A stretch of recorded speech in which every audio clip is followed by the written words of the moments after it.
Muy buenos días, tardes, según el lugar desde donde nos acompañen. En mi caso, estoy aquí en México, en la Universidad de Monterrey, y pues bueno, es un gusto para mí estar participando en este evento. Y aprovecho para agradecer la invitación del grupo de investigación por conducto de Héctor Domínguez, y que tuve por ahí el gusto de conocer en la UNAM, en la Ciudad de México, hace el año pasado, hace ya algunos meses. Entonces, bueno, es un gusto volver a ver caras conocidas y pues estar aquí moderando esta mesa. Sin más preámbulo, porque yo sé que ya ha sido una jornada bastante larga para los que están ahí presentes, que han tenido ya varias mesas, esta es la última. Entonces vamos a dar inicio a esta última mesa del Seminario Internacional, el Arbitraje de Ejecutivos en Controversias Territoriales, América Latina, siglos XIX y XX. Los ponentes y los comentaristas tendrán 15 minutos para exponer su investigación, y el caso de los comentaristas para dar sus observaciones o plantear interrogantes sobre lo que se presente. Para no interrumpirlos de manera muy abrupta, voy a hacer uso aquí de las herramientas de Zoom. Entonces voy a levantar mi mano cuando falten unos 3 minutitos para cerrar su intervención. Eh, y, y ya está. Voy a ver aquí, tengo las presentaciones de los ponentes. Entonces vamos a iniciar con el trabajo de Ariel Alberto Eiris, investigador postdoctoral del CONICET y profesor en las universidades de El Salvador y Pontificia Católica Argentina. Se doctoró con la tesis doctoral Un letrado en busca de un Estado, trayectoria jurídico-política de Pedro José Agrelo, 1776-1846, que fue publicada por Prohistoria en 2021. Recientemente ha publicado otros resultados de investigación en la Revista de Historia del Derecho, temas de historia argentina y americana y secuencia, Revista de Historia y Ciencias Sociales. En esta mesa presentará su ponencia el laudo Hey sobre la controversia Argentina-Paraguay y por el Chaco Boreal 1878. Adelante, Ariel, te cedo el uso de la palabra. Hola, muy buenas tardes. ¿Me escuchan bien? Antes que nada, quiero agradecer la invitación para poder participar de este grupo de investigación, en concreto a la persona de Héctor, que ha sido tan gentil y generoso con sus aportes hacia mi trabajo. En concreto, mi exposición tiene que ver sobre el laudo que hace el presidente norteamericano Hayes el 12 de noviembre de 1878, con motivo de la disputa que tiene Argentina y Paraguay por ocupación de Villa Occidental en el territorio de lo que se conocía en ese momento como Chaco Boreal. Esta es una situación que ha sido trabajada por la historiografía nacionalista de ambos países, donde la historiografía paraguaya claramente reivindica este laudo que va a ser favorable a ellos, como una reivindicación de sus territorios después de haber sufrido la derrota de la guerra del Paraguay y haber perdido importantes espacios territoriales, principalmente frente a Brasil, mientras que la historiografía argentina casi no menciona este hecho, y cuando lo menciona en función de la creación de doctrinas jurídicas vinculadas con que la guerra no daba derechos, situaciones que ahora voy a mencionar en qué momento se plantean y cómo. Y en concreto, es un aspecto que puede estar mencionado cuando se habla de la formación de las actuales provincias argentinas, pero no se le da un carácter de discurso nacionalista como si lo tiene Paraguay, que hasta el día de hoy tiene celebraciones y hasta incluso lugares y calles que hacen referencia a la situación presentada en 1878. Frente a esto, me parece importante hacer una primera aclaración de qué territorio es el que estamos hablando, ya que para el que no es conocedor del espacio puede resultar confuso el uso de algunos términos. Cuando hablamos del Chaco, estamos hablando de una región sumamente selvática, de difícil acceso y penetración por parte de las fuerzas españolas durante el proceso de conquista, y el Chaco se puede dividir en tres regiones básicas. Una región al sur del río Bermejo, que es el actual territorio de la provincia argentina del Chaco, lo que en ese momento se llamaba Chaco Austral. El Chaco Central, que estaría entre el río Bermejo y el río Pilcomayo, lo que hoy es la provincia argentina de Formosa. Y finalmente el Chaco Boreal, que es al norte del Pico Mayo y sería parte del actual territorio de Paraguay. Si bien el laudo va a tener referencia en concreto con este Chaco boreal, o sea, el norte del Chaco, hay una serie de cuestiones que tienen que ver con la disputa en sí del espacio del Chaco. Y esto se debe precisamente a que desde la formación de las jurisdicciones hispánicas, el Chaco siempre quedó como una región sin delimitación. Eso se puede ver primero por parte de la propia historia de la región, donde Paraguay se constituirá como una gobernación propia. Saben que desde Paraguay incluso se fundará después la ciudad de Buenos Aires, que tendrá su propia gobernación autónoma. Y finalmente, en 1776, cuando se cree el Virreinato de Río de la Plata, Buenos Aires quedará como capital de ese virreinato y Paraguay quedará como una intendencia que forma parte del virreinato. No obstante, en algún momento se llega a mencionar la creación de una posible gobernación del Chaco, pero nunca se llega a establecer, y los límites, por lo tanto, entre la Intendencia de Buenos Aires y la Intendencia del Paraguay nunca están fijados. Se sabe que es alrededor de una región, de una parte del Chaco, pero no se aclara sobre qué parte. Y eso ya se puede evidenciar cuando inicia el proceso revolucionario y de independencia del territorio. Ya en 1810, cuando Belgrano tiene que ir a combatir contra las fuerzas realistas en el Paraguay, se va a establecer un reconocimiento hacia la autarquía del Paraguay. No se reconoce la independencia del Paraguay, pero sí se acepta que el Paraguay quede aislado del territorio que ya empieza a llamarse Provincias Unidas, y ahí se dice que el río Bermejo, que estaría en el centro del Chaco, sería un río de libre circulación entre los dos países.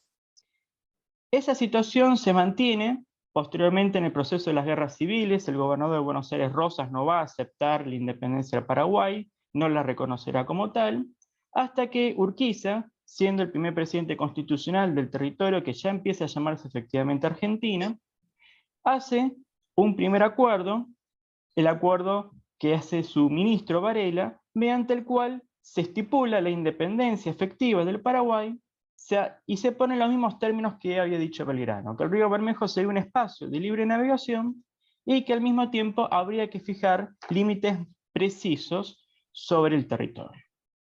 A pesar de eso, el acuerdo no va a ser aceptado por el Congreso argentino, ya que el propio Congreso dice que no está claro el límite y que si bien se posterga el acuerdo de los límites, el río Bermejo, al quedar de libre circulación de los dos estados, estaría prestando a confusión. O sea, fíjense en la confusión general que hay sobre esta cuestión, ¿no? Hay exploraciones por parte de provincias argentinas como Salta y Santiago del Estero sobre la región del Chaco Central, pero no así nunca sobre el Chaco Boreal. El Chaco Boreal nunca aparece dentro de las pretensiones argentinas. Argentina sí manifiesta un interés del sur del río Bermejo, que Paraguay no lo reclama como propio, y en este caso en concreto se ve en la época de Urquiza intenciones sobre la región del Chaco Central, basándose en estas exploraciones previas de otras provincias argentinas. Nunca sobre el Chaco Boreal. ¿Cuándo entonces aparece la cuestión del Chaco Boreal, que será el objeto del laudo? Aparece recién cuando se desarrolla la Guerra del Paraguay, también conocida como Guerra de la Triple Alianza. Conflicto realmente muy particular que merecería todo un análisis propio, pero que tiene relación con nuestro trabajo porque es de allí que comienzan a hacer los planteos y los cuestionamientos sobre los límites entre Argentina y Paraguay. Hay algo muy importante que se va a hacer en el Tratado de la Triple Alianza. Ustedes saben que esta guerra se inicia por una guerra civil en el Uruguay, donde Brasil apoyará a la facción liberal, Paraguay apoyará a la facción conservadora, y de hecho ya existían tensiones antes de la guerra entre Paraguay y Brasil por la ocupación de una región importante del Mato Grosso, por lo cual ya habían conflictos previos entre esos dos países. La Argentina entrará una vez que Paraguay invada la ciudad de Corrientes, de forma tal que Argentina se aliará con Brasil y con Uruguay en esta guerra contra Paraguay. Y cuando se hace ese tratado de la Triple Alianza, se acuerda lo que va a ser importante para la diplomacia posterior. Se dice de que ninguno de los tres países podrá firmar bilateralmente un acuerdo de límites, ya que los límites tendrán que ser acordados por los tres países firmantes. A partir de allí se desarrolla la guerra, primero con una preponderancia argentina conducida por el entonces presidente Mitre, hasta que después de unos sucesos militares, en concreto la derrota de Curupaytí y la muerte del vicepresidente a cargo del gobierno en Buenos Aires, obligará a Mitre a regresar a Buenos Aires, dejando la conducción del ejército principalmente en las fuerzas brasileras, Y si bien Argentina no se retira de la guerra, van a haber varios regimientos argentinos, sí disminuye significativamente su presencia y su autoridad sobre esa situación. Es así que llegamos a la resolución de la guerra. Ya en 1668, Brasil ocupa la ciudad de Asunción. Argentina solamente ocupa una localidad enfrente de Asunción, que es justamente la de Villa Occidental, territorio que estaría en lo que ya es parte del Chaco Boreal. Es Brasil la que continúa la guerra hasta que muere el presidente paraguayo, Solano López, en 1870, y Brasil coloca en Asunción un gobierno pro-brasilero. De hecho, el comandante brasilero, el vizconde de Río Blanco, llega a ser apodado virrey del Paraguay, haciendo referencia a las fuertes influencias que Brasil tenía en la organización interna del Paraguay y la manera en la que el gobierno de Paraguay respondía a los lineamientos de Río de Janeiro. Eso comienza a generar preocupación por parte de Argentina. Una vez que se establece la paz en 1870, el entonces presidente Sarmiento busca establecer los límites adecuados entre los países. Sin embargo, Brasil hace un acuerdo bilateral con Paraguay estableciendo la anexión del Mato Grosso sin el consentimiento argentino. Frente a ello empieza una serie de reclamos y una serie de tensiones que no son entre Argentina y Paraguay, sino que son entre Argentina y Brasil. Esto me parece interesante de analizar, ya que uno, al ver un laudo entre Argentina y Paraguay, tendería a pensar que el conflicto efectivamente es Argentina y Paraguay. Pero cuando uno comienza a indagar en el material del Ministerio de Relaciones Exteriores argentinos, se encuentra que la tensión viene por parte de Brasil. El problema es Brasil. Brasil ha anexionado un territorio muy importante del Paraguay y aspira, según declaraciones de algunos funcionarios argentinos, a establecer una especie de protectorado brasilero en el Paraguay. La Argentina había perdido claramente presencia militar y no tenía una fuerte presencia para poder reclamar territorio, más allá del regimiento que Emilio Mitre tenía, que había ocupado justamente el territorio de Villa Occidental, en el Chaco Boreal. Es por eso que el ministro de Sarmiento, Varela, va a hacer una declaración que será después conocida como Doctrina Varela, de que justamente la guerra no da derechos y que todo acuerdo limítrofe tiene que ser cerrado y acordado en base a la historia del territorio y no en base al derecho de guerra. En base a esa cuestión se empieza a producir un debate dentro de la propia dirigencia argentina. Mitre entiende que hay que hacer un límite con Paraguay en la región del río Pilcomayo, lo cual le daría a la Argentina el Chaco Austral y el Chaco Central, y le dejaría al Paraguay el Chaco Boreal. Entiende que de esa manera se establecería un acuerdo que para Paraguay no sería tan perjudicial, el territorio propiamente paraguayo sería mantenido y al mismo tiempo se podría alejar las influencias de Brasil de la región. Mitre dice que si se avanza sobre la ocupación del Paraguay, Paraguay quedaría tan reducida que sería muy fácil de que Brasil siguiera influyendo sobre el Paraguay. Sin embargo, estas declaraciones de Mitre generan un fuerte choque, un fuerte conflicto con el ministro de Relaciones Exteriores ya en ese momento, Manuel Quintana. Que Quintana sí tiene una fuerte posición beligerista, combativa hacia Brasil, plantea la necesidad de que Argentina reclame todo el territorio del Paraguay, incluyendo Villa Occidental, en la región de lo que sería el Chaco Boreal, y al mismo tiempo hay tensiones políticas y partidarias entre Mitre y Sarmiento. Son dos partidos políticos diferentes que cada uno representa. Hay que leerlo también en esa clave, las tensiones diplomáticas que se producen, que hacen que fracase el proyecto de Mitre y que Tejedor intente hacer un acuerdo forzado con un funcionario paraguayo, Sosa, mediante el cual Paraguay reconocería que todo el Chaco sería argentino, incluyendo el Chaco Boreal. En cuanto a esto se produce, Brasil declara la nulidad de ese tratado. Brasil no acepta que eso pueda ser una realidad y promueve justamente a los funcionarios paraguayos pro-brasileros a que rechacen en el Congreso el acuerdo y que incluso Sosa sea expulsado del Paraguay declarado persona no grata. O sea, ese es el nivel de influencia que Brasil tenía sobre la política en ese momento del Paraguay. Por eso el tratado no logra prosperar. Posteriormente ya llegamos a la presidencia de Avellaneda, que es el presidente argentino con el que se desarrollará el laudo en cuestión. Se puede observar que para la época de Avellaneda, el gobierno argentino no ha logrado solucionar el problema del Paraguay, aunque Paraguay y Brasil ya tienen sus límites fijados. Se puede observar también de que Avellaneda tiene otros problemas derivados con la situación de Chile. Recién escuchaba una de las ponencias donde justamente se mencionaba esta situación. Ya en la época de Avellaneda hay tensiones por los acuerdos limítrofes de Chile que llevarán al acuerdo del 81. Y frente a esta complejidad diplomática, Avellaneda decide que su ministro de Relaciones Exteriores, Bernardo de Irigoyen, priorice la solución del Paraguay y busque encontrar una solución urgente a la situación. Se puede ver entonces que ya la cuestión no es tanto de reclamo territorial, sino más bien de acordar una solución, sea en los términos que sean, pero en particular que evite que Brasil siga teniendo influencias en el territorio. Es así entonces que Irigoyen, como ministro argentino, tendrá negociaciones directas con el presidente del Paraguay. Se puede observar cómo se le ofrece a Paraguay indemnización económica y retiro de tropas militares de la región, de forma tal que se hace un acuerdo bilateral con el Paraguay, donde también se observa cómo Paraguay buscaba sacar un poco de esa influencia brasilera que había tenido hasta ese momento, y se hace un acuerdo entre los dos países, que es un acuerdo que Brasil después consentirá, porque hay un punto que es el que Brasil no quería que se cumpliera y que justamente ahí estaba estipulado. ¿Qué es lo que se establece en este acuerdo que firma Tejedor? Se establece que el límite entre la Argentina y Paraguay será el río Pilcomayo, o sea, se volvió a la argumentación de Mitre, se estableció ese límite que supuestamente iba a ser aceptado por Paraguay, pero se sometía a arbitraje internacional la región del Chaco Boreal, en concreto la región de Villa Occidental. Y es eso a lo que a Brasil también lo tranquiliza, en la medida de que Argentina no tomaría como quería Tejedor todo el Chaco Boreal, sino que el Chaco Boreal sea sometido a arbitraje.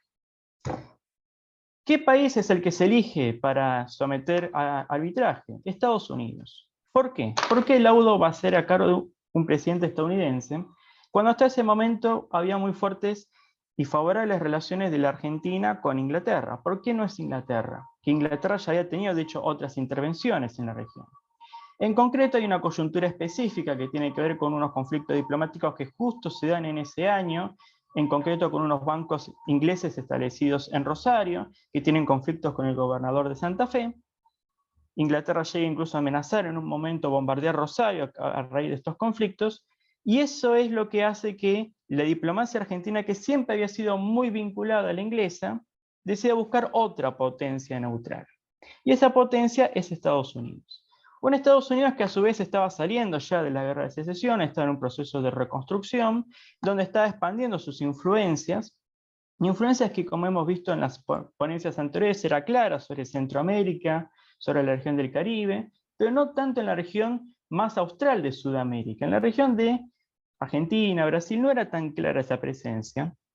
Y el hecho de que Estados Unidos pudiera mediar es una forma también de que su diplomacia pueda empezar a vincularse y a ingresar al territorio y empezar a tener cierta presencia dentro de este proceso en el que Estados Unidos se encontraba.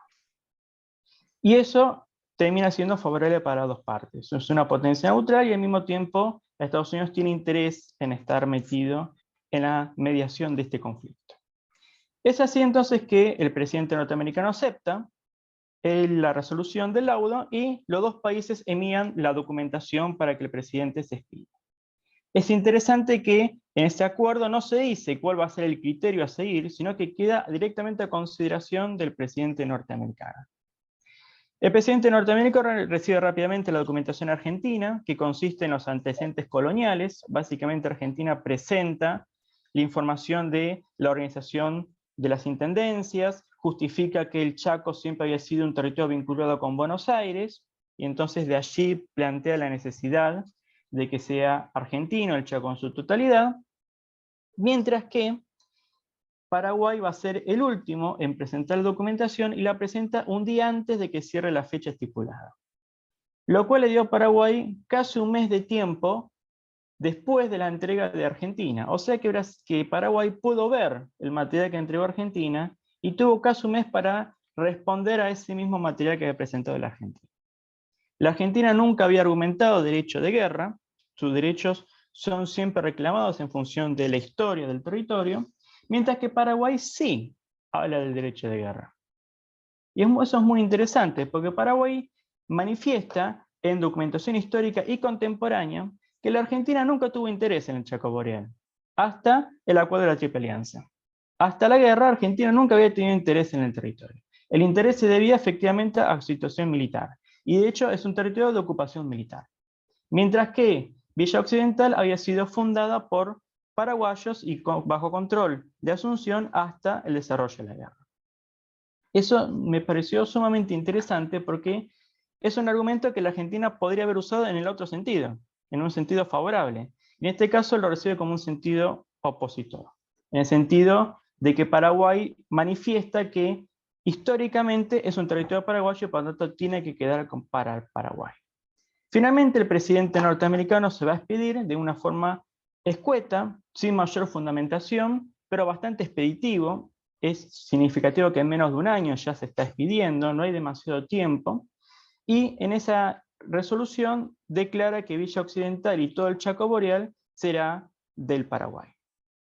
Es una resolución perjudicial supuestamente para la Argentina, pero particularmente la Argentina no se va a oponer. No va a tener ningún cuestionamiento, rápidamente acepta la decisión y se le va a otorgar Villa Occidental a las autoridades paraguayas, organizándose el territorio del actual Chaco argentino en Chaco y Formosa, sin más injerencias sobre lo que era el Chaco Boreal. Me llama mucho la atención esta actitud argentina, y cuando voy a ver la documentación me encuentro con que la presencia del conflicto de Chile claramente estaba generando una fuerte tensión en la Cancillería, de donde se puede observar también por qué esta intención argentina de solucionar el tema del Paraguay, para enfocarse en Chile y al mismo tiempo hacer una solución que contente a Brasil y que tampoco le dé a Brasil más poder del que ya había ganado en estos procesos diplomáticos posteriores a la guerra. A partir de allí, es interesante observar que la Argentina y Estados Unidos quedarán a posterioridad como países que volverán a mediar en conflictos en el Chaco, pero ya no en el territorio argentino, sino en conflictos que tendrán en el siglo XX Paraguay y Bolivia por esta misma parte del Chaco Boreal, que Bolivia reclamará. De hecho, eso es interesante porque el único país que se opone al laudo norteamericano es Bolivia, porque dice, a nosotros no nos han tenido en cuenta cuando también tenemos derechos al Chaco Boreal. Pero ya es un territorio que la Argentina ha renunciado, por lo tanto es un conflicto entre Bolivia y Paraguay que generará la guerra en el siglo XX, y será la diplomacia argentina y la diplomacia norteamericana la que sobre estos antecedentes podrá actuar y mediar en la situación. La Argentina no volverá a cuestionar estos límites del Pilcomayo, más allá de algunos problemas dados por la geografía, por el movimiento del mismo río Pilcomayo, que genera necesidad de algunas acequias, cuestiones muy técnicas, pero no un cuestionamiento al límite en sí, sino los accidentes geográficos que se habrán dado con posterioridad a este laudo. Estos son los aportes de lo que hemos podido trabajar. Me pareció muy interesante marcar estas ambigüedades por parte de la diplomacia argentina y la aplicación, por otra parte, de este principio de uti possidetis iuris, que no está citado, pero sin embargo es un principio que está actuando. El principio se puede ver en la resolución, aunque nunca está citado, ni siquiera a priori, cuando se dice de qué manera debe realizarse el laudo, que justamente no estipula ningún principio específico a seguir. Espero que haya llegado bien con el tiempo. Muchas gracias, Ariel. No, digo, creo Muchas que gracias. es importante escuchar, ¿no?, los aportes de tu investigación. Muchas gracias. Vamos a escuchar los comentarios de José Antonio Sánchez Román, doctor en América Latina Contemporánea por el Instituto Universitario Ortega y Gasset de la Universidad Complutense de Madrid y licenciado en Geografía e Historia por la misma institución. Profesor de la Universidad Nacional de Educación a Distancia, ha sido profesor también en la Universidad Complutense de Madrid, del Máster de Periodismo del ABC y profesor invitado en la Universidad Torcuato Di Tella de Buenos Aires. Ha sido también evaluador en diferentes revistas de investigación. Sí, perdón. Y no veo que esté aquí en Zoom, pero me imagino que está en la sala, ¿o no? Sí, está esto. Vamos a proceder de manera que ahora presente la siguiente ponencia Mariana y Camila, y luego hacemos los comentarios todo seguido. Después de la... Muy bien. Vale. Va, perfecto. Muy bien. Entonces vamos a pasar a la ponencia de Camila y Mariana. Camila es profesora adjunta en el Departamento de Historia de la Universidad Federal de Espíritu Santo, donde enseña Historia Latinoamericana y es investigadora responsable del proyecto Laboratorio de Estudios de Historia Política e Intelectual en las Américas de la misma universidad. Es doctora por la Universidad Estadual Paulista. Camila se ha especializado en Historia Intelectual e Historia de las Relaciones Internacionales, con especial predilección por las relaciones entre Argentina y Brasil y entre Argentina y Chile. Su último libro fue una monografía acerca de la revista de Derecho, Historia y Letras, publicada en 2021. Mariana de Moraes Silveira es profesora adjunta en el Departamento de Historia de la Universidad Federal de Minas Gerais, doctora por la Universidad de Sao Paulo. Su trayectoria se ha centrado en el interés en el entrecruzamiento entre la historia del derecho y la historia intelectual, con especial interés por la circulación de ideas entre juristas argentinos y brasileños, en particular a partir de las revistas jurídicas. Una de sus últimas aportaciones es un capítulo del libro en el que sintetiza esta línea de investigación en el libro Global Legal History, A Comparative Law Perspective. Forma parte del grupo de investigación de historia de la cultura jurídica Studium Iuris y es en la actualidad editora jefe de la revista Varia Historia. Adelante, Camila y Mariana. Bueno, ¿se me escucha bien? Sí. Perfecto. Voy a compartir mi pantalla porque tengo unas diapositivas aquí. Se ve adecuadamente, ¿no? Bien. Buenas tardes a todas y a todos. Yo quería empezar agradeciendo muchísimo a Héctor por la invitación para participar en este proyecto y a Camila por la parcería y la investigación. Además, Rosa por la mediación y Pamela y José Antonio por haber tomado el tiempo de leer nuestro largo borrador en portugués. Bueno, Camila y yo hemos acordado por cuestiones de claridad y concisión que yo me encargaré sola de la presentación, pero ella va a estar aquí todo el tiempo y seguramente es la persona que mejor les puede informar sobre el lado argentino de la cuestión que voy a exponer en estos minutos. Bien, les pido también perdón de antemano por las imperfecciones del portuñol con falso acento porteño que voy a hablar en estos minutos, pero creo que me podré comunicar mejor con ustedes así que con mi portugués materno, ¿no? Bueno, el caso del cual nosotras nos hemos ocupado, además de contar con muchísimas idas y venidas, tiene una larguísima historia cuya buena comprensión hace necesario remontar por lo menos hasta las negociaciones del Tratado de Madrid de 1750 y las disputas territoriales entre las monarquías española y portuguesa.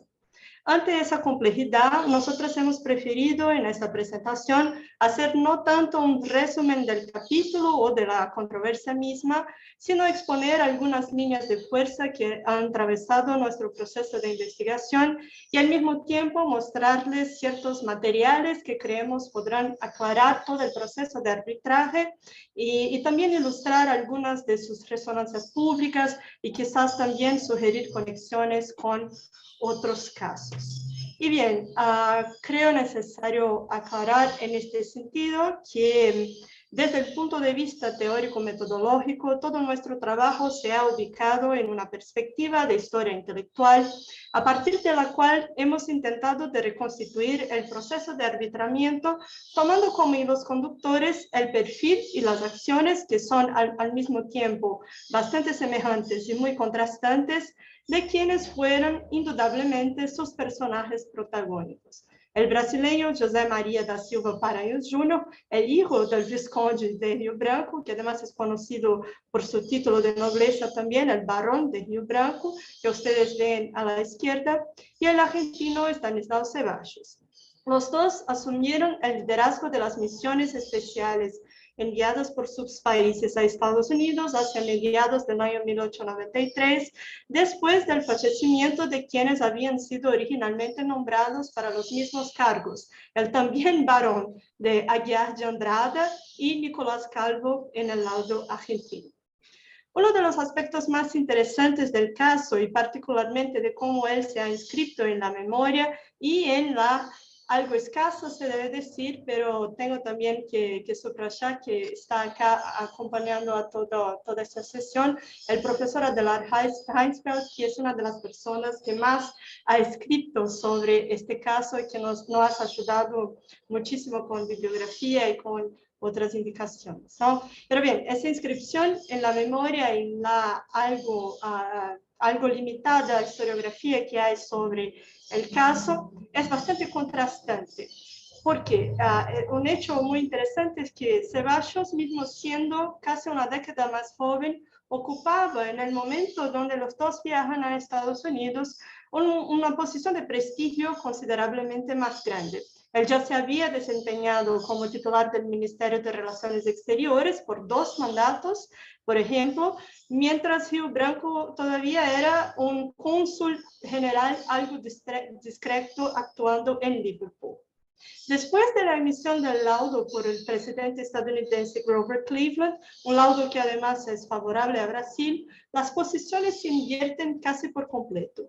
Rio Branco sería alzado al rango de héroe nacional, su actuación sería ampliamente celebrada, incluso con algunas ilusiones retrospectivas y razonamientos teleológicos sobre supuestas conexiones de su actuación en este caso y la larga y muy célebre gestión que él va a hacer más tarde ante la Cancillería brasileña entre 1902 y 1912. Mientras Ceballos pasaría a la historia argentina como una figura controvertida, belicosa y además poco recordada en la actualidad. Y bueno, el abordaje de la historia intelectual nos ha permitido, por otro lado, echar luz sobre toda una red transatlántica mucho más amplia y compleja de diplomáticos, historiadores, geógrafos, abogados, etcétera, etcétera, que han actuado en la elaboración de las defensas de los dos países. No voy a tener la oportunidad acá de detallarlo, pero nos resultó interesantísimo en este sentido el encuentro con las evidencias de las consultorías técnicas que el gobierno de Brasil ha contratado ante los abogados norteamericanos William M. Evans y John Bassett Moore. Y bien, los sucesos desiguales de los jefes de las misiones han tenido un impacto archivístico importante que también nos pareció fundamental subrayar. Nosotros hemos trabajado, como ya deben suponer ustedes, con fuentes de las dos partes involucradas en el conflicto. Rio Branco ha organizado un larguísimo y sistemáticamente catalogado archivo oficial de la misión en 14 volúmenes que están en su mayor parte manuscritos, y ustedes ven el frontispicio y la primera página de los índices que fueron elaborados bajo sus instrucciones. Y además los archivos personales del mismo Rio Branco están en el Palacio de Itamaraty, que es la antigua sede del Ministerio de Relaciones Exteriores de Brasil en Río de Janeiro, lo que permite acceder en un solo sitio a la documentación más bien diplomática y también a recortes de prensa y a materiales como correspondencias y apuntes personales. Es un verdadero río de papeles que solo hemos podido explorar en algunas orillas limitadas y que al mismo tiempo nos pone ante el desafío de narrar el caso más allá de la versión que Rio Branco se ha esforzado en construir. En el caso argentino, los archivos relevantes son bastante menos sistemáticos y ordenados, además de encontrarse repartidos entre el Archivo Histórico de Cancillería y el también sintomáticamente poco conocido acervo personal de Estanislao Ceballos, que alberga el complejo museográfico Enrique Udaondo en la ciudad de Luján. Y solo para ejemplificarlo, ustedes ven ahí algunos de los materiales que hemos podido levantar en esas instituciones. A la izquierda, las instrucciones que fueron remitidas a Ceballos cuando él asume el liderazgo de la misión y uno de los folletos que él ya había publicado sobre la cuestión antes de se ocupar formalmente de la representación de Argentina. Ahora bien, muy brevemente voy a tratar de algunos de los orígenes de la controversia y de los sucesivos intentos fallidos de resolución. Entonces, de manera muy resumida, toda la discusión gira en torno al establecimiento de cuáles serían los ríos que deberían ser afluentes del Uruguay y del Iguazú, que iban a constituir los límites entre Brasil y Argentina. Es una cuestión que no queda aclarada tras los sucesivos tratados entre España y Portugal, que están elencados ahí, para establecer las fronteras entre sus posesiones americanas. Y bueno, lo que pasa es que por distintas razones políticas y diplomáticas, las negociaciones no logran llegar a una resolución o por lo menos a un encaminamiento hasta algo de concreto hasta mediados de la década del 1880. Es cuando en 1885 se acuerda una exploración conjunta de la región en litigio, en razón de la cual se establece que uno de los ríos relevantes para la pretensión argentina sería no el Chopin, y estoy utilizando aquí siempre la nomenclatura del siglo XIX, porque si me meto con la colonial va a ser todo un asunto muy complejo, ¿no? Sería no el Chopin, sino el Jangada, que está ubicado más hacia el este. Y bueno, esto hace con que cambie la pretensión argentina, que es lo que ustedes pueden ver en este primer mapa, donde la zona de litigio es esta, que está en un gris más oscuro, y después de fines de los años 1880, en razón de los trabajos de exploración, los argentinos pasan a reivindicar también este otro área.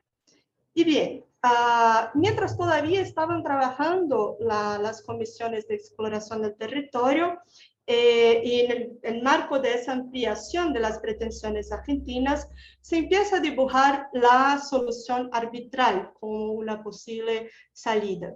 En septiembre de 1889 se firma un acuerdo bilateral que establece que primero se debe intentar de hacer una discusión pacífica sobre la cuestión de derecho y si ella sigue controvertida, la decisión sería sometida al arbitraje del presidente de Estados Unidos. Y un apartado que me gustaría hacer aquí es que no hemos podido aclarar mucho las razones de esa opción, que a principio es poco estratégica para Argentina, incluso en función del entonces todavía reciente precedente del laudo Hayes, de que acaba de nos hablar Ariel. Una hipótesis que hemos levantado en el texto es que esta opción tenía que ver con la perfectamente contemporánea primera conferencia panamericana y también con ciertos intentos de consolidación de un supuesto derecho efectivamente americano y que tendría además en el arbitraje algunas de sus bases fundamentales. Pero bien, pasa que llega la República en Brasil 10 días después de la ratificación de los tratados y en este escenario se dibuja una posible solución de compromiso con el Tratado de Montevideo del 1890. Nosotros hemos puesto aquí una imagen de homenaje a Quintino Bocaiúva, quien fue el representante de Brasil en las negociaciones de ese tratado, y además el representante de Argentina fue Ceballos como ministro de Relaciones Exteriores. Él está acá en el alto a la derecha y abajo se ve Quintino Bocaiúva. Y esto es un ejemplo interesante de cómo se movilizó la opinión pública en Argentina con el intento de legitimar esa solución de división del territorio que se puede ver también en este mapa. Entonces la idea era más o menos tener una línea mediana entre los dos ríos, la parte hasta el oeste quedaría con Argentina y la parte hasta el este con Brasil. Bueno, pasa que ese tratado es muy mal recibido por la opinión pública brasileña y es rechazado por 142 votos a 5 en el Congreso Nacional y con esto se restablece el encaminamiento hasta el arbitraje. Y bueno, muy rápidamente también quise destacar algunos de los términos del tratado del 1889 que vuelve a vigir cuando se rechaza el del 1890. Se establece que se iba a tener una discusión exclusivamente de derecho en el plazo de 90 días y si no se pudiera llegar a un acuerdo, la cuestión sería sometida al presidente de los Estados Unidos. Entonces ya estaba consignado en el tratado mismo quién iba a ser el árbitro. Y además, para mí, este es el artículo más interesante y más importante para entender lo que se pasa a lo largo del proceso de arbitraje. Es el artículo 5 que establece que la decisión debería elegir sea por el sistema planteado por Argentina, sea por el sistema planteado para Brasil. O sea, estarían vedadas soluciones de compromiso, divisiones de territorio o juicios de equidad de cualquier tipo que fuera. El arbitraje solamente podría resultar en una victoria total de una de las partes y, en consecuencia, una derrota completa de la otra. Y me parece que esta es una de las razones por las cuales la cuestión se vuelve un asunto personal y de mucha movilización para Ceballos y Río Branco. Solo para ilustrarlo un poco, pusimos aquí dos extractos de álbumes personales que elaboraron los dos mientras estaban desarrollando las misiones, ¿no? Donde se pueden ver preparaciones para que Ceballos partiera en Estados Unidos y algunos materiales de viaje que coleccionó Río Branco, incluso un recuerdo de la exposición de Chicago del 1892, que habría sido además una de las razones por las cuales Ceballos quiso asumir la misión. Bueno, tampoco voy a detallar aquí los argumentos de cada una de las partes, pero lo que sí quería destacar es que aunque las defensas hayan sido presentadas bajo formas materialmente bastante parecidas, una exposición o alegato acompañada de apéndices documentales y de mapas, ellas permiten percibir ciertos estilos de trabajo algo distintos entre Río Branco y Ceballos. Por un lado, Ceballos se desarrolla una investigación más propiamente política que quise ilustrar con este mapa. No sé si se puede ver bien, pero es un mapa que toma como argentino, incluso con difusiones de departamentos administrativos, el territorio en litigio, que empieza más o menos por esta línea aquí.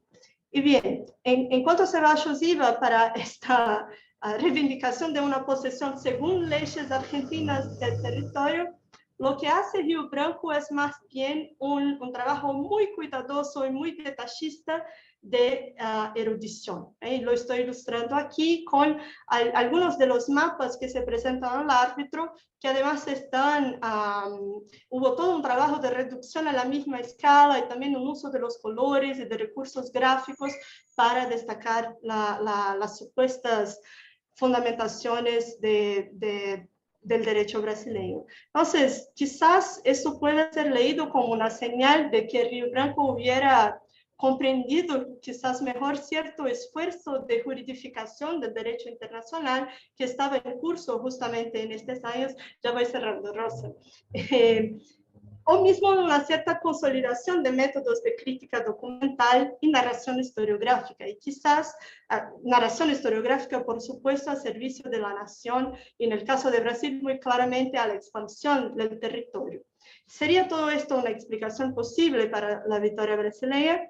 Nuestro interés estuvo menos en aclararlo y mucho más en comprender el complejo y necesariamente contingente camino que llevó al laudo que a la comprensión propiamente dicha de por qué gana una u otra parte. Y bueno, para cerrar, me gustaría solamente mostrar bastante brevemente algunos elementos de la recepción del laudo. Lo que voy a hacer aquí con algunos recortes de dos de los más destacados órganos de prensa ilustrada de Río de Janeiro en este periodo. La revista Don Quixote y la revista Ilustrada. Don Quixote publicó prácticamente de inmediato, no más que 3 días después de la emisión del laudo, 2 caricaturas firmadas por Angelo Agostini, que es un célebre dibujador italiano establecido en Brasil. En la primera de esas caricaturas, Cleveland aparece como un Salomón que tendría que dividir al bebé Misiones por su decisión, lo que además es un error en muchos niveles porque el arbitraje nunca ha podido llevar a una a una división del territorio, y la legenda hace una cierta confusión entre lo que fue el Tratado de Montevideo del 1890 rechazado y el que fue el proceso de arbitraje. Y acá también hay esa imagen de Brasil como una buena madre que se revuelta con la posibilidad que se dividiera el bebé Misiones. Bueno, la otra caricatura que aparece en esa misma edición muestra a Río Branco, que está acá a la izquierda, como un criterioso erudito que por medio de investigaciones y estudios profundos de la cuestión hubiera podido presentar el verdadero certificado de bautismo del mapa producido, el mapa manuscrito que se utilizó en la negociación del Tratado de Madrid, conocido como mapa de las Cortes. Bueno, lo que sí no es un error propiamente dicho, es una simplificación, porque hay muchos elementos más en la argumentación presentada por la misión brasileña, y Brasil aparece a la derecha representado como un hombre indígena que besa a la crianza Misiones como su verdadero padre. Y por fin, prometo que es la última diapositiva, traigo la caricatura de la revista Ilustrada que presenta a Cleveland teniendo el laudo en manos, no sé si se puede ver ahí, coronando una alegoría de la entonces reciente República Brasileña, con elementos populares celebrando al fondo, abajo de la Estatua de Libertad, y también con banderas que creo que están ahí para representar distintas naciones de América. La leyenda describe la decisión como una gran victoria del derecho y de la paz, y agrega, y aquí lo cito, un honor a América que envía así un ejemplo al mundo. Y bueno, quizás eso pueda constituir una señal de que había también otras líneas territoriales, literales y metafóricas en juego, mucho más allá de los más de 30.000 kilómetros cuadrados disputados por Brasil y Argentina. Bueno, muchísimas gracias por la atención y escucharemos, Camila y yo, con gusto sus comentarios y sugerencias. Muchas gracias, Mariana y Camila, por la presentación de este trabajo. Si entendí bien, para los que están por ahí en sala, la doctora Pamela es quien hará los comentarios. Está solo Pamela y posteriormente abrimos para los comentarios de los demás. No. También estamos aquí, pero teníamos que hacer las preguntas después de la presentación. O sea, puedes presentar tanto a Pamela como a José Antonio. No se escucha bien. José Antonio también está, entonces podemos hacer la presentación de los comentarios directamente tanto con Pamela como con José Antonio. Puedes presentarlo si quieres o Muy bien. Damos la palabra a los dos seguidos. Va, presento a Pamela entonces. A mí me presento. Sí, es que los que están en sala se escucha un poco mal. Tenemos mal audio por ahí. Vamos. Voy a presentar a Pamela. Pamela Alejandra Cachavillani es abogada por la Universidad Nacional de Córdoba, Argentina, magíster por la Universidad de Messina, la Universidad de Milano y la Universidad de Córdoba, España. Es doctora en Derecho y Ciencias Sociales por la Universidad Nacional de Córdoba, Argentina. Fue doctoranda e investigadora en el Max Planck en el Instituto de Historia y Teoría del Derecho. Y ha sido profesora invitada en la Facultad de Derecho de la Universidad de Zúrich, en la Universidad de Buenos Aires, la Universidad Autónoma de Madrid. Desde 2019 se incorporó como profesora e investigadora de Historia de las Instituciones Jurídicas en esta universidad, la Universidad de Monterrey. Es investigadora nacional nivel 1 por el Sistema Nacional de Investigadores de CONACYT aquí en México y actualmente es la directora del Departamento Académico de Derecho en esta universidad, Universidad de Monterrey, aquí en México, y participa en la red de estudios interdisciplinarios sobre la propiedad y sus derechos. Adelante, Pamela. Muchísimas gracias, Rosa. ¿Me escuchan? Sí. ¿Sí? Vale, bueno, y muchas gracias a la invitación que me cursó Héctor, y bueno, buenos días, buenas tardes a todos y todas las que están presentes. Bueno, mi función es más o menos realizar una serie de sugerencias y comentarios que me generaron nuestros trabajos. Lamentablemente pido perdón por una cuestión de horas que no pude asistir a la primera mesa. Tuve la posibilidad de escuchar algunas reflexiones de la segunda mesa que me parece que son bastante pertinentes también para tenerlas en mente en este momento. Mis comentarios son sobre el texto que recibí y creo que también muchas de las presentaciones que hicieron, específicamente en el caso de Mariana y el trabajo de Camila, creo que hay algunas cosas que ahorita se materializan más y que me parece que están muy buenas para incluirlas si en algún momento van a publicar el trabajo, que tiene que ver con el soporte de las imágenes, específicamente en lo que hace a la argumentación que va a desarrollar el Barão do Rio Branco, apelando justamente a un saber técnico y unas referencias cartográficas que va a ser una de las líneas, digamos, de debilidad que va a tener el alegato que realiza Ceballos, ¿no? Pero también advertir un poquito que yo no soy, o sea, que los análisis que yo realizo en mi línea de investigación tienen que ver un poco más con la lógica del ámbito, si se podría decir, de lo privado. En ese sentido, hay algunas cuestiones que mencionó Javier Barrientos que seguramente a lo mejor voy a caer en repetir algunas ideas que tienen que ver un poco sobre cómo las categorías, tal vez del ámbito civil y del ámbito procesal civil, son importantes considerarlas en estos análisis, ¿no? Específicamente, cuando pensamos que el conflicto que tiene una vocación internacional, porque tiene que ver con una cuestión de límites con otras naciones, también tiene una dimensión interna, ¿no? En estos espacios. Específicamente pienso en el caso de los países que se están creando y los estados y que adoptan una forma de estado federal. Hay toda una conflictividad en torno a las fronteras internas que no es menor tenerla presente, ¿no? Entonces, creo que el trabajo de Ariel al abordar este arbitraje realizado por el presidente norteamericano es un trabajo muy, muy interesante porque justamente hace referencia, hace un recorrido, ¿no es cierto?, histórico, y justamente él lo que plantea es que en su texto, de que este tema ha sido estudiado desde diferentes ámbitos, pero no ha sido objeto de estudio por la historiografía argentina, el laudo específicamente desde una lógica de la práctica internacional del arbitraje, ¿no? Entonces, él lo que plantea es poner en diálogo este suceso con la política local de los países que están involucrados, pero el autor pretende romper con la visión nacionalista y llevar adelante una comprensión en torno a la territorialización del espacio.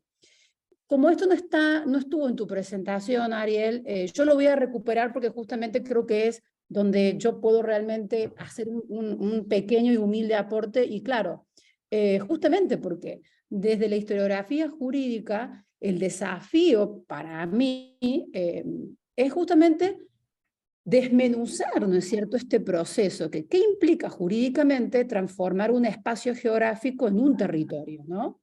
En un territorio que tiene que ser pensado en un contexto de construcción del Estado Nacional y donde este proceso va a revelar que hay una construcción interno y externa, que es concomitante, ¿no? Y que obviamente va a haber referencias jurídicas, y no solamente jurídicas, sino también de tipo de descripción del espacio colonial que van a estar presentes en este espacio, ¿no?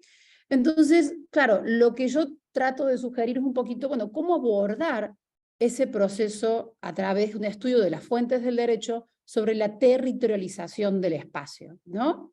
Yo creo que las preguntas que al principio vos pones como disparadoras de la reflexión, como por ejemplo indagar por qué, cuáles son los motivos subyacentes a la elección del arbitraje, o por qué la Argentina acepta un laudo que no es favorable, no van a permitir ahondar ese proceso de territorialización, ¿no? Sí creo que es importante lo que vos mencionás, que claro, que vos haces una interpretación de lo que fue el laudo como una garantía de estabilidad, justamente en un contexto de la guerra de la Triple Alianza. Y creo que acá hay algo importante que vos planteas desde un inicio, que es que en Argentina existía una latente preocupación sobre la influencia que Brasil podía tener en el Paraguay, y a esto se suma también los conflictos diplomáticos con Chile, ¿no? Esto es lo que vos consideras que explicaría que las pretensiones no son tan firmes, ¿no? Y mi pequeño aporte justamente es tratar de pensar, ¿no es cierto?, qué interrogantes podría generar para poder abordar esa idea de la territorialización del espacio, ¿no? Que a lo mejor es un problema que yo no comprendí la lectura y después si en la réplica querés comentarme un poquito, pero yo siento que ahí es donde todavía hay un margen para seguir trabajando, ¿no?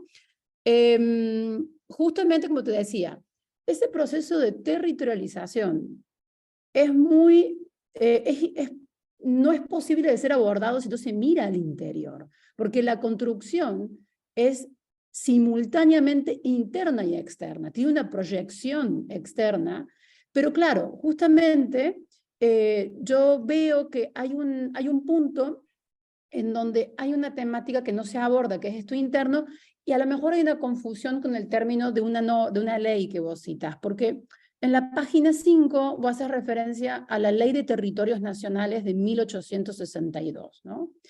Y claro, en la referencia que vos pones no es una referencia al texto de la ley, es una referencia a un libro, una bibliografía académica sobre la historia del conflicto, ¿no? Y claro, el tema es que en 1862 la ley que es clave es la Ley 28, que es la ley que declara nacionales los territorios fuera de los límites provinciales. Y esto es muy importante porque yo no sé si ahí a lo mejor hubo un error en el tipeo o la fuente que leíste, pero claro, esa ley, que es la ley que va a desatar toda una conflictividad entre las provincias que se están construyendo, obviamente, sobre la estructura, digamos, que heredan del mundo colonial, ¿no? Esta ley es muy cortita. En su artículo 1 justamente plantea todos los territorios que están fuera de los límites o posesiones de las provincias son nacionales, ¿vale? Entonces ahí empieza una disputa de los estados provinciales de reconocer posesiones y otorgar títulos para poder proteger esa frontera interna que a su vez implica la construcción, ¿no es cierto?, de ese espacio de la nación. ¿Por qué te digo esto? Porque después vos querés enlazar el Chaco Boreal como un territorio nacional. Entonces ahí yo creo que antes de ver esa parte hay que ver un poquito esta ley. Y sobre todo porque esta ley, la ley 28, lo que justamente empieza a impulsar es la aplicación del artículo 67 de la Constitución, en su inciso 14, que tiene que ver con que el Ejecutivo Nacional puede empezar a pedir a las provincias los conocimientos para determinar sus límites internos, ¿no? Entonces, claro, yo creo que esta primera reflexión en torno a esta ley es importante para que vos puedas abordar cómo el espacio se va a transformar en un territorio, específicamente, ¿no es cierto?, en el caso del Chaco, porque el Chaco no va a entrar en esta lógica de estas antiguas provincias. Y una cuestión importante es que tal vez esa ley que vos querías mencionar es la de 1884, que es la de organización de los territorios nacionales. O a lo mejor hubo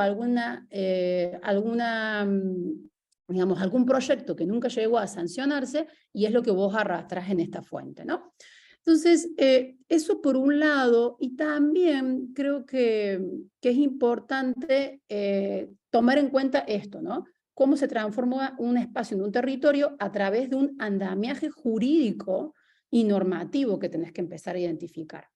Después una cuestión que me queda a lo mejor, o que creo que es importante indagar, y como te digo, lo poco que yo te puedo aportar viene un poco por la cuestión de la interpretación del derecho, tiene que ver un poco con la interpretación que se hace del Tratado de 1876, ¿no? Para llevar adelante esta reglamentación que vos explicas del proceso de arbitraje, ¿no?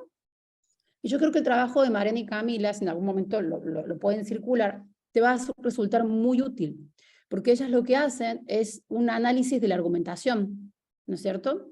Y vos justamente en tu trabajo planteás que te asombra que el tratado no establece cuál es el argumento que tiene que usar el árbitro. Y claro, eso no va a ser algo que va a estar en el tratado porque justamente también hace reflexiones de que no hay referencias históricas, de que no hay reflexiones, no se menciona el uti possidetis. Claro, porque la formulación del andamiaje, de la normatividad, digamos, de la reglamentación del arbitraje, no puede en ningún momento llevar adelante una exposición previa de las estrategias que van a desarrollar cada una de las comisiones. Entonces, por eso vos no vas a encontrar en ningún momento que el tratado per se establezca un punto de partida de la dimensión histórica, del periodo, digamos, justamente, que tiene que llevar adelante estas comisiones, ¿no? Porque ahí habría una cuestión que sería contraproducente para ambas partes. Entonces, en la reglamentación lo que se determina es quién va a ser designado árbitro, qué pasa si no se cumple con el plazo, pero no se va a avanzar más allá porque ahí está, digamos, como lo rico de la estrategia jurídica de hacer ese diseño, ¿no? Pero sí, en el artículo 5 se hace referencia, como vos lo pones en el trabajo, muy bien, a cuestiones que tienen que ver con mapas, títulos, citas, referencias y todo antecedente que se juzgue favorable. Pero en el tratado no vas a encontrar el argumento que tiene que usar el árbitro, porque justamente eso va a surgir de los alegatos que las partes brinden y él va a llevar adelante esa cuestión de la interpretación, ¿no? Entonces, en esa parte no vas a encontrar, ¿no es cierto?, esa referencia en el uti possidetis ni en la cuestión de los alegatos. Y creo que sí sería interesante ir más allá, ¿no? A lo mejor si en los archivos hay formas de lograr, ¿no es cierto?, encontrar toda la documentación que se presentó. Y un punto importante que me gustó en el tratado, que a lo mejor te puede servir, y que vos lo mencionas, es esta advertencia que se hace es a que no se va a poder incluir en ningún momento o alegar un nuevo hecho posesorio. Ni las concesiones pueden ser invocadas como títulos. Van a ser una emanación del ejercicio de la jurisdicción, pero no pueden ser utilizadas como títulos, justamente porque se va a congelar, digamos, la trama de esta no litis, pero que tiene que resolver justamente el árbitro, y no se va a poder realizar ningún hecho posterior en términos posesorios. Y un área pendiente que yo sí creo que sería bueno incluir es qué pasa con los derechos de propiedad, ¿no? Justamente porque en todos estos espacios sí va a haber personas que tienen una relación con la tierra, ¿no es cierto?, y que van a quedar atrapadas, ¿no es cierto?, en este tipo de cosas. Entonces, el propio texto empieza a dar algunas pistas, pero bueno, también la historia interna te va a poder clarificar un poco cómo fue valorada, qué rol jugó. Por eso ahí también es importante ver que hay dimensiones de estos conflictos en donde la dicotomía de lo público y lo privado no, digamos, no es clara, justamente porque entran reflexiones en torno a la posesión. Y yo creo que en tu texto habría una mayor claridad si empezamos a reemplazar ciertas palabras, ¿no? Porque vos en el texto mencionás la presencia estatal, ¿no es cierto? Claro, pero ahí habría que ver justamente si presencia podría ser, digamos, como pensada en términos de posesión o no. Porque en una parte de tu texto vos decís que el reclamo argentino no se fundamenta en un conflicto bélico, sino en la ocupación efectiva de un territorio inhóspito. Pero eso justamente no es lo que pasa en la Villa Occidental. Entonces, que no haya una ocupación efectiva, a lo mejor eso también te explica que la pretensión de Argentina sea poco firme, ¿vale? Más allá de la cuestión de que se pueda comprender esta lógica desde el temor del avance de Brasil con una ilusión, con una pretensión de un protectorado, ¿no? Sino justamente ver, o sea, qué es lo que podía presentar Argentina en términos de una ocupación efectiva o una posesión a través de personas que estén, digamos, que estén en ese espacio, ¿no? Y también hay una cuestión que no comprendí, ahí voy cerrando, Rosy, que tiene que ver con el tema de que vos mencionas de que Argentina no pudo conocer con anterioridad los argumentos que utilizaría Paraguay. Ahí no me queda claro, porque en el caso del trabajo de Mariana y Camila es muy claro por la actitud que toma Ceballos de empezar a publicar cuestiones en la prensa, pero no entiendo en este caso cómo hubiese sido, cómo estaría pensada, ¿no?, esa capacidad de comprender. Y yo creo que estos trabajos lo que nos dejan es cómo pensar los problemas, ¿no? Los problemas tienen muchas dimensiones y tal vez no tienen una dimensión, digamos, permanente, sino que hay una construcción del problema y de la propia solución. Porque si vemos el tema de Argentina, hoy estuvo en la mesa anterior y está ahorita, y pareciera que Argentina es un país muy complicado, o sea, con toda la cuestión de los diferentes problemas de los límites, pero tal vez desde la proyección de la construcción de Argentina como Estado y la proyección internacional, ninguno de estos laudos son vistos como problemáticos, porque son parte de una solución que responde a una problemática más general, ¿no? Entonces, como ampliar un poquito el panorama y también un poco esto, ¿no? Tratar de ver el problema desde otras dimensiones, y yo creo que específicamente el mirar qué pasa con la territorialización a partir de las fuentes del derecho puede clarificar un poco más desde lo que implicaría un análisis histórico-jurídico. Y bueno, mis felicitaciones por el trabajo, Ariel. Muchas gracias, Pamela. Veo que ya vamos más allá del tiempo, pero no me gustaría dejar sin oportunidad de hacer comentarios a quienes están de forma presencial o aquí en Zoom, si quisieran hacer alguna observación o pregunta. ¿Se nos escucha bien? Sí. Bueno, ahora tenemos todavía pendiente el comentario de José Antonio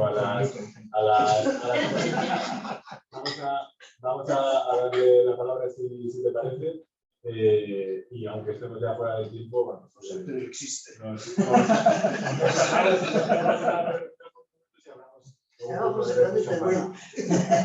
los ponentes. Sí, adelante. Tenemos un poco de problemas con el audio de quienes están en sala, pero sí, parece que sí se logra escuchar bien. Adelante. Bueno, muchas gracias. Bueno, buenas tardes. Voy a intentar ser muy lo más breve posible. Lo primero, los agradecimientos a los organizadores, a Héctor por meterme en este lío, y la verdad que he aprendido un montón leyendo los dos trabajos y con toda la jornada de hoy en temas que soy completamente lego. Esta mañana decía Chema que era historiador generalista. Yo diría que soy generalista y aficionado, digamos. Trabajo otros temas y encima estoy trabajando periodo de entreguerras del siglo XX, con lo cual me pilla un poco de canso. Y además, a estas alturas ya de la jornada, pues muchas cosas se han dicho, a lo mejor me repito, en lo que me repito trataré de ser más breve. Entro muy rápidamente comentando estos dos trabajos.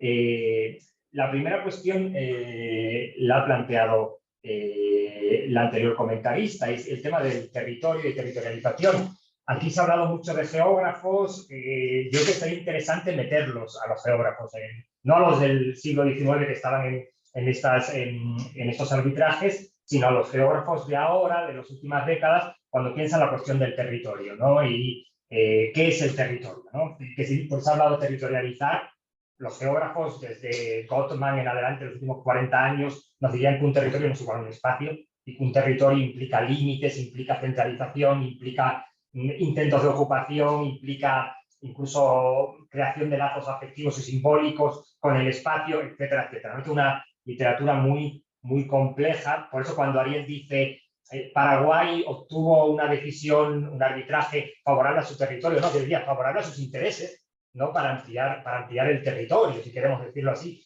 Ojo, como decirlo, no, para territorializar, porque es que estamos en un momento en que además se están construyendo el Estado, ¿no? Y yo entiendo que vuestra perspectiva es la jurídica, pero la construcción del Estado es la jurídica, pero también a veces los Estados se construyen desde la frontera, no solo desde el gobierno nacional o desde la embajada, ¿no? Desde dentro y desde fuera.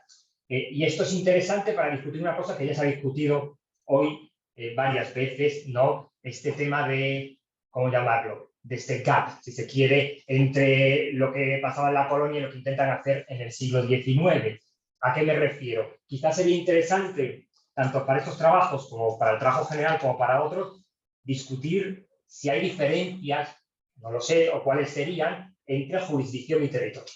Digamos, eso sería interesante, porque esto, y estoy pensando en un tema que aparece en los dos trabajos, en los dos capítulos, ¿no? Frases del tipo: hay problemas con la herencia colonial, por límites difusos y poco precisos. No, eso no era un problema en la colonia, o sí lo sería, pero de otro tipo. Digamos, pero se ha dicho aquí de otra manera, no insistiré en esto, ¿no? Entonces, quizás no plantearse esta idea de jurisdicción y territorio estaría bien, ¿no? Para avanzar. Esto me lleva a una segunda cuestión, que es la de la guerra, que está todo el rato sobrevolando esta cuestión. La famosa frase de Tilly: los estados hacen la guerra hace los estados, y para América Latina está la aplicación de lo de Tilly, la discusión con Tilly de Miguel Ángel Centeno, que viene a decir Centeno, lo vulgarizo muy rápidamente: América Latina tiene guerras, pues permitidme la expresión, de Chichinabo, no son auténticas guerras internacionales, y esto hace que el Estado tenga una construcción débil, ¿no?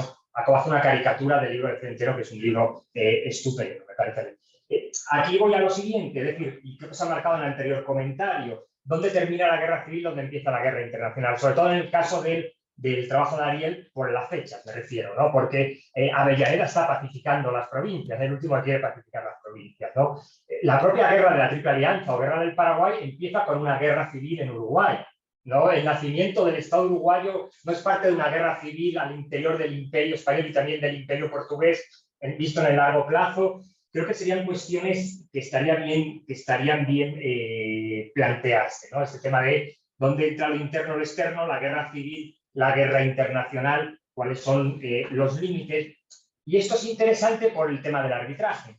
Me parece que es en el trabajo de Ariel, en el capítulo de Ariel, sí, es de hecho en el capítulo de Ariel, donde se habla de esta cuestión de Avellaneda, de cómo Avellaneda le encanta esta idea de buscar la conciliación. Y tiene que ver con la experiencia de la guerra civil propia en Argentina, no la idea de la conciliación, el arbitraje como solución a la guerra civil y a la estabilidad que quizás no tendríamos que plantear. Una penúltima cuestión que quiero plantear es el problema del árbitro de Estados Unidos. Aquí se ha discutido ya muchas veces por qué Estados Unidos, por qué se elige, o esta mañana por qué se elegía la monarquía española, digamos, el problema de por qué este árbitro y no otro, con qué tiene que ver. Y yo me estaba planteando no solo por qué el árbitro, sino qué actitud toma el árbitro. A veces decimos, al árbitro se dan las instrucciones: siga usted esta doctrina, siga usted el uti possidetis iuris, siga usted lo que sea, ¿no? Juzgue no en torno a equidad, sino a justicia, a ley. Vale, pero ¿cuál es la actitud que toma el árbitro, ¿no? Un poco, me gustaría saber más de esto, y creo que nos ayudaría a pensar ciertas cuestiones, ¿no? En el primer trabajo, en el de Ariel, él da un salto desde el laudo Hayes hasta la guerra del Chaco, ya en el siglo XX, y viene a decir que quizá que Estados Unidos tenga un papel central en la guerra del Chaco tiene que ver con esta herencia del laudo Hayes. No sé, a mí me parece que hay un contexto de la guerra del Chaco particular que hay que tener en cuenta, pero en todo caso la actitud que toma Estados Unidos puede ser interesante, o que toma el presidente de Estados Unidos podría ser interesante para comprender bien si esta línea la podemos trazar, ¿no? Si esta línea tiene tanta continuidad. Y esto, digamos, me lleva a la otra preocupación que tiene que ver también con Estados Unidos. Los dos arbitrajes, los dos laudos que estudiáis, tanto el Hayes como el de Cleveland, se saldan con, digamos, victoria total de uno de los lados. No es posible, no es concebible la equidad, como se decía, no es concebible el reparto salomónico que aparecía ahí en la caricatura. Y claro, ya que me planteaba, más allá de que pueda haber instrucciones precisas, no puede haber juicios de equidad, los juicios tienen que acomodarse a esto que tiene, desde el punto de vista del árbitro, desde el punto de vista del que está actuando como intermediario, por decirlo de alguna manera, ¿cuál es su actitud? ¿Está comulgando con esta idea de que tiene que haber, no sé, el uti possidetis iuris como doctrina sobre la que se debe fundar? está comulgando con una idea de que la justicia es igual al derecho, el derecho solo puede ser único y no puede ser plural, no puede haber discusiones, el derecho es objetivo y por tanto, si alguien tiene la razón y punto. En ese sentido, Estados Unidos está acercándose a la posición de las cancillerías latinoamericanas, convergen ahí, forman parte todos de esto que se hablaba antes de buscar una salida civilizada, ¿no? De que consiste la civilización en términos jurídicos. Bueno, me parece que sería interesante plantearnos esta cuestión. Y ya voy concluyendo rápidamente.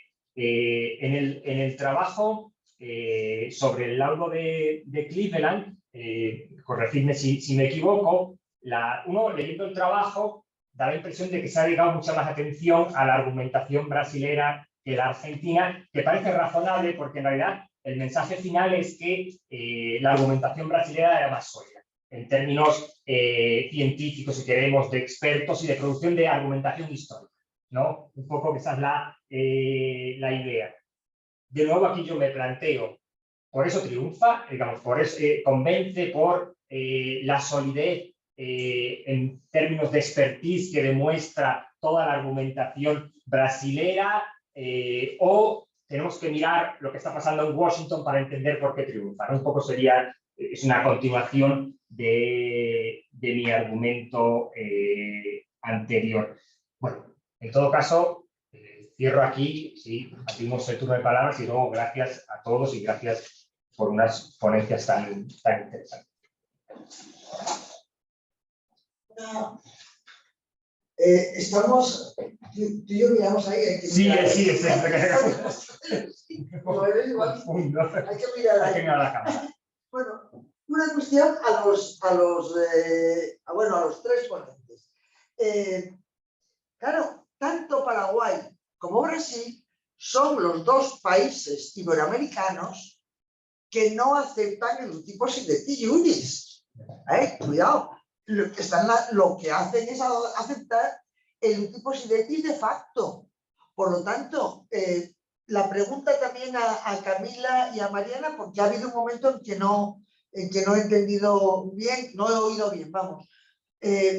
¿Cuál es la argumentación fuerte de Brasil? Porque si es histórica, ahí me he perdido.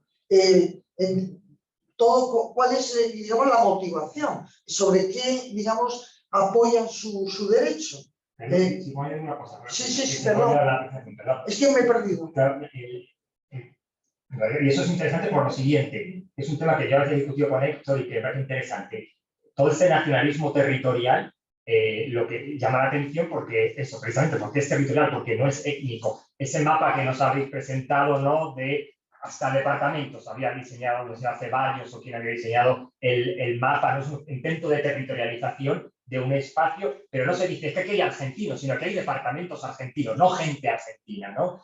Y sin embargo, el otro dibujo es el indígena que está besando Misiones. Y a mí ya ese dibujo me llama la atención porque veo aquí un clivaje, un cambio que no sé cuándo es, en el cual es, no, este territorio es nuestro porque hay brasileros ahí, aunque sean indígenas brasileros. Pero mi argumento, y lo que dice mucha historiografía, es que en realidad el nacionalismo latinoamericano del 19 hasta muy tarde no es étnico, es territorial y que no tiene mucha afección por quiénes son esa gente que está ahí. Entonces, un poco por siguiendo con tu argumentación.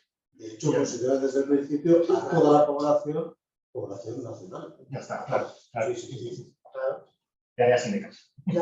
Pamela, si quieres. Sí, yo simplemente quería agregar una cosita al comentario que recién estableció el compañero, que es dos cuestiones que yo creo que es importante resaltar. No voy a explicar todo el comentario del trabajo de Mariana y Camila, pero ellas tienen una cuestión que me parece muy interesante, que ellas analizan el laudo fuera de la reflexión de un documento. En el sentido que ellas utilizan de manera explícita por veces, de que en un arbitraje hay un arbitraje paralelo en este caso.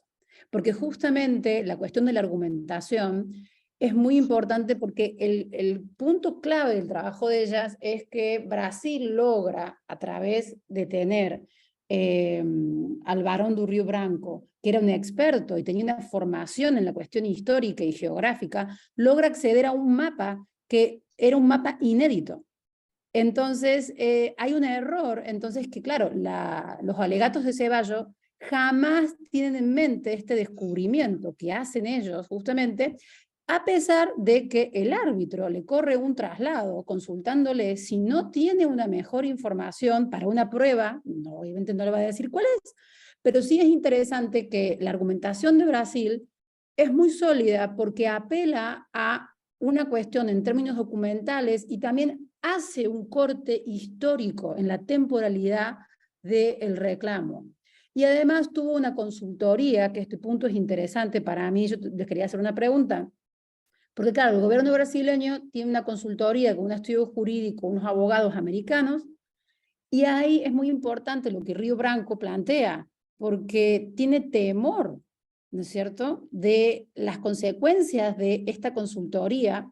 Y mi pregunta ahí sería un poco para ellas, si la condición, ¿no es cierto?, es personalísima al momento de la selección de los miembros que integran las comisiones, porque las calidades personales, evidentemente, aunque ellos hayan sido personas, es muy interesante el caso porque muestra un tipo de concepto de laudo que es, no con los primeros sujetos que son considerados como los mejores por parte del gobierno, porque mueren, tanto en el caso brasileño como en el caso de Argentina, son personas que no estarían en la primera línea de la elección, pero llegan a estar por circunstancias fácticas. Y una cuestión interesante es que hasta el propio Ceballos comete un gran error en términos de estrategia, digamos, procesal. Adelanta la forma de argumentar en la prensa. Entonces, en un edicto privado que encuentra Río Branco, dice, es muy fácil destruir la forma de argumentar de Ceballos porque ya la conocemos.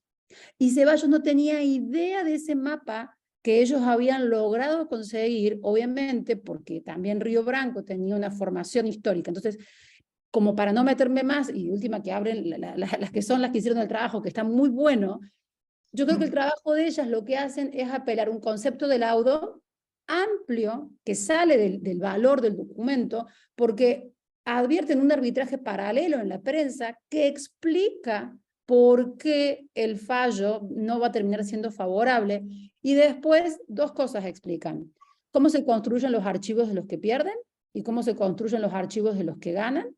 Y cuál es el impacto que tiene formar parte en el arbitraje para posicionarse en una agenda de política y de historia de la conformación de una nación, porque Río Branco es como, no quiero decir padre, porque no me gusta la palabra, pero es como la figura clave en términos de las relaciones internacionales en Brasil, mientras que Ceballos fue, digamos, olvidado en Argentina, e inclusive él hace un discurso de, claro, obviamente que iba a perder si nunca tuve un apoyo ni la fuente documental que tuvo el Barón de Río Branco, ¿no? Entonces, creo que eso es interesantísimo si lo pueden rescatar, que hay una expertise por parte de la comisión que tiene que ver con la formación en geografía y en conocimiento histórico, que Argentina no la tiene, y obviamente un apoyo del propio Estado. Camila, Mariana, ¿quieren aclarar, agregar algo? No sé si Ariel hablaría antes, ¿no? ¿Cómo les parezca mejor? ¿Qué No hay prefieres? problema, hablen y después hablo yo, no hay problema. Bueno, hay un montón de cosas que voy a intentar de acortarlas un poco y después si Camila quiere agregar algo. Creo que sí, en la exposición faltó un poco aclarar cuáles eran los argumentos. Lo que me resultó muy interesante en el estudio más profundizado de la memoria que presenta el Barón de Río Branco, es que, bueno, está un argumento del uti possidetis de facto, de alguna manera, están incluso datos de poblaciones, se dice que no hay ningún argentino en el territorio contestado, están consideraciones estratégicas que además se vuelven más urgentes en el momento mismo donde las misiones se están instalando en Estados Unidos, porque eclode una guerra civil en el sur de Brasil, justamente en la región que se supone que quedaría alejada del restante del Estado si ganara Argentina la cuestión. Entonces tiene todo que ver con lo que planteaba Pamela sobre las relaciones entre conflictos internacionales y conflictos internos de los países, ¿no? Es todo un momento de inicios de la República en Brasil que es muy conturbado, e incluso eso tiene que ver con toda la recepción que tiene Río Branco como un héroe nacional por lograr solucionar esa cuestión. Entonces, está un argumento del uti possidelectus, de hecho, de facto y no de iures, está un argumento estratégico porque sería importante que no ingresara Argentina en ese territorio brasileño, que además le otorgaría un acceso bastante fácil a Río, que entonces era la capital, pero el corazón mismo del argumento no está ahí, está en una crítica histórica de la documentación. No solo esa descubierta en archivos franceses, además, y hay todo un proceso de autentificación y además de reproducción facsimilar en colores muy, muy detallado del llamado mapa de las Cortes, de lo que sería una de las copias originales y manuscritas del mapa de las Cortes, pero hay también un otro documento que es clave para la argumentación de Río Branco, que son las instrucciones que se envían a los... Eso está en la documentación, aunque no esté tan claro en el texto que hemos enviado en la actual versión. Pero es como el momento eureka para Río Branco, cuando logra encontrar la versión original de las instrucciones que fueron enviadas a quienes hicieron la demarcación a partir del año 1759. Estos son los dos documentos clave a partir de los cuales va a decir, yo acepto todos los documentos que está manejando Argentina, pero rechazo las conclusiones que se tiran de él. Entonces, lo que me resultó más interesante de todo el caso es esto. Están argumentos de otras naturalezas, incluso argumentos propiamente históricos en términos de narración y no tanto en términos de organización documental. Por ejemplo, se dice que era un territorio que estuvo ocupado por las llamadas banderas de los paulistas, la gente que adentraba el territorio en búsqueda de oro, etc. Pero eso no es lo fundamental. Lo fundamental es, digamos, llevar la discusión a los términos mismos donde Argentina quiere ponerla y rechazar la manera donde argumenta Ceballos a partir de esto.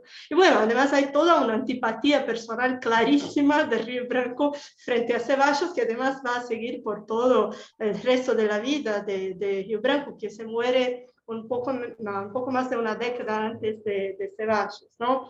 Entonces, yo encontré graciosa la impresión que expuso José Antonio de que está más desarrollado desde el lado brasileño. Este es un aspecto que estuvimos discutiendo mucho mientras escribíamos, Camila y yo, que yo en algún momento dije, yo creo que sí tenía razón Brasil, pero esto no es el punto, no es esto lo que tenemos que discutir, ¿no? Y bueno, fue muy difícil no caer como en un cierto juzgamiento porque los archivos brasileños son mucho más detallados y mucho más completos, están mucho más ordenados que los argentinos. En muchos momentos los archivos brasileños permiten acceder a aspectos de la argumentación argentina. Hay una carta que no está en el texto porque la he podido leer después de enviarla a Héctor, pero que seguramente va a estar en la versión final, una carta larguísima de Ceballos a Río Branco, donde discuten articulaciones entre ellos mismos sobre una circulación previa de los argumentos, de cómo se iban a presentar al árbitro, ¿no? Entonces, hay este problema archivístico que tiene que ver con lo que planteó Pamela también, de, bueno, los archivos del que gana están mucho. Río Branco ha guardado incluso toda su comunicación con los grabadores de los mapas de Nueva York, ¿sí? Y bueno, creo que con esto puedo agregar un poco sobre el hilo de cómo se porta Cleveland a lo largo de todo el proceso. Bueno, es una cosa que solo podemos contestar limitadamente manejando los archivos de las partes y no los archivos del árbitro, pero tengo la impresión que en principio Cleveland no está tan consciente de lo que postulaba ese artículo 5, que solo podía decidir en favor de una o de otra parte. En el discurso que hace en recepción a Río Branco como acreditado de Brasil, él dice algo como, queremos buscar la solución la más justa y más equilibrada posible, y creo que en algún momento después se da cuenta que está limitado por los términos mismos del tratado, ¿no? Y bueno, lo que no hemos podido podido desarrollar mucho. Es que Río Branco, mientras está escribiendo la memoria, está en Nueva York, está haciendo más verdaderamente un trabajo de erudición, y después en el año entero que se pasa entre la presentación de las defensas y la emisión del laudo, se traslada a Washington, y hay sí todo un trabajo de articulación, no tanto con Cleveland directamente, pero sobre todo con la Secretaría de Estado de Estados Unidos y con que era la asesoría técnica que tenía el presidente Cleveland en este momento, ¿no? Bueno, habría mucho más que decir, pero solo voy a agregar unos datos que me parece interesante sobre esa distinción entre jurisdicción y territorio que ha planteado José Antonio, que de alguna manera Pamela también mencionó. El ejercicio de jurisdicción sobre el territorio aparece en algún momento como parte del argumento brasileño para decir que tenía derechos sobre ese territorio, ¿no?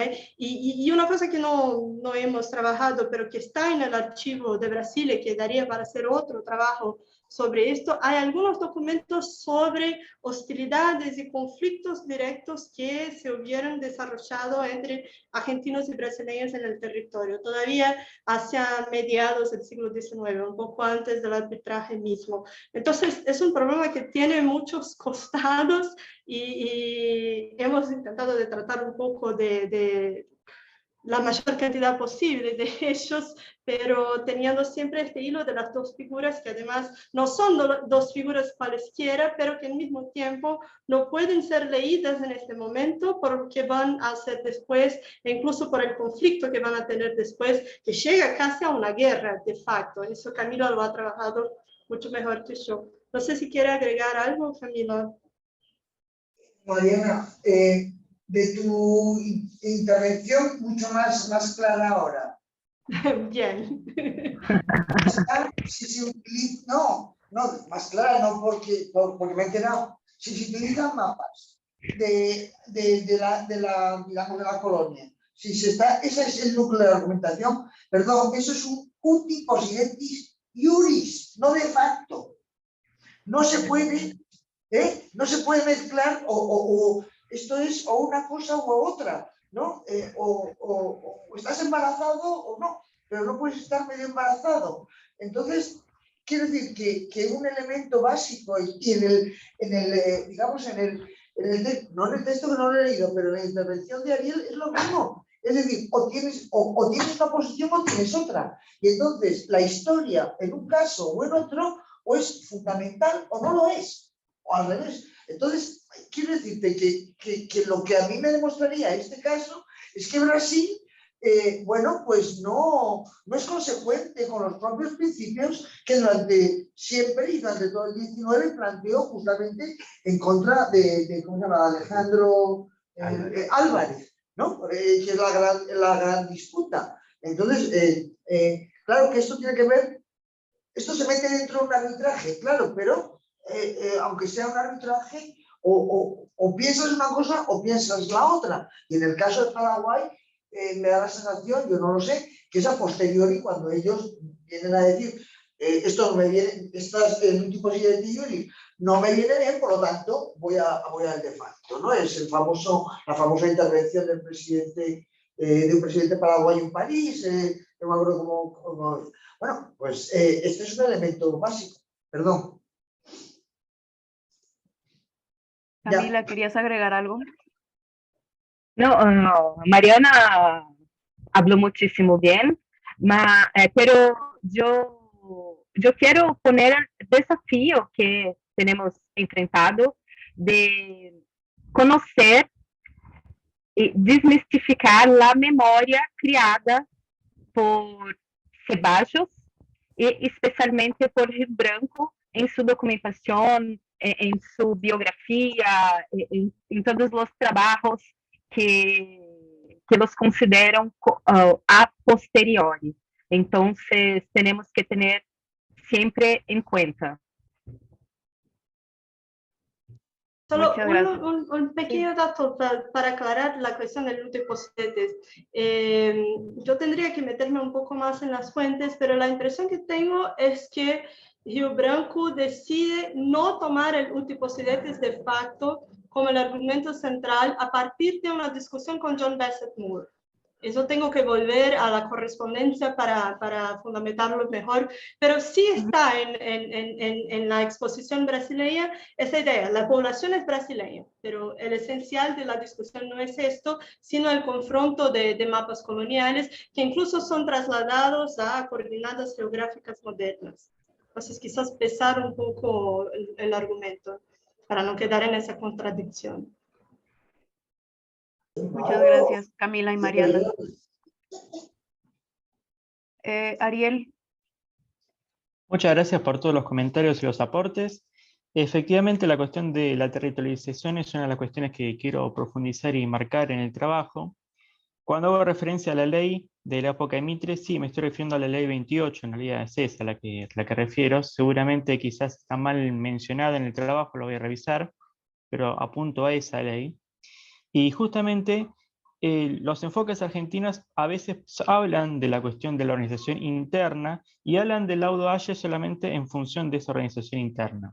Yo profundicé hasta cierto punto la organización interna para no excederme de más en el tema, que me parecía que ya me iba a ir por otros aspectos, pero sí es importante esta cuestión que aparece después en el laudo de que Paraguay adjudica que las perspectivas argentinas posteriores al Pilcomayo, o sea, del Chaco Boreal, solo aparecen en función de la guerra.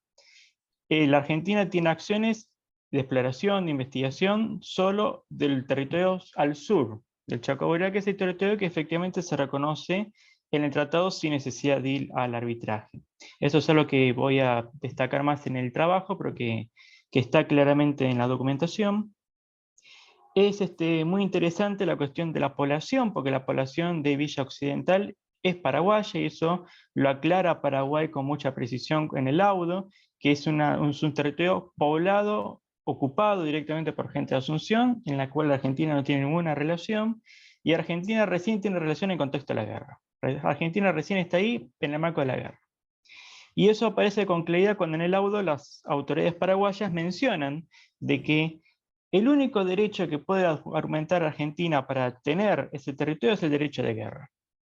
Lo dicen textualmente. Lo que es interesante es que la Argentina en el primer momento dijo que no iba a buscar esa pretensión y que el fundamento tiene que ser histórico. De hecho, hay una expresión del propio Sarmiento de que es la historia la que debería de dictaminar la posesión efectiva del territorio. Con lo cual hay una intención desde el primer momento de la doctrina Varela en adelante de no apelar al derecho de guerra, pese a que era el único argumento más claro, en realidad, el único argumento claro que la Argentina hubiera podido adjudicar. Lo que yo veo es que la Argentina habla de una jurisdicción del Chaco como un espacio general, y en esa jurisdicción del Chaco argumenta que así como el sur era territorio vinculado a Buenos Aires, el norte también lo sería porque era la misma jurisdicción del Chaco.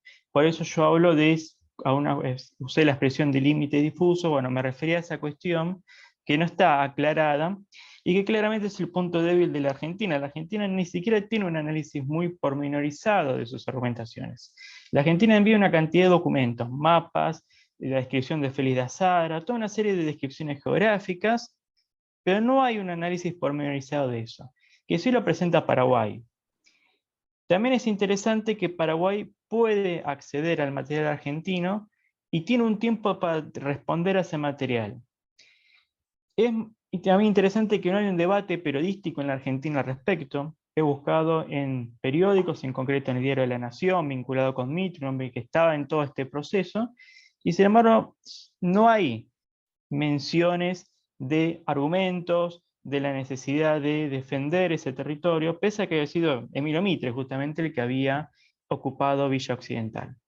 Y eso me fortalece justamente esta hipótesis de que la Argentina en realidad no tiene pretensión efectiva del territorio de Villa Occidental.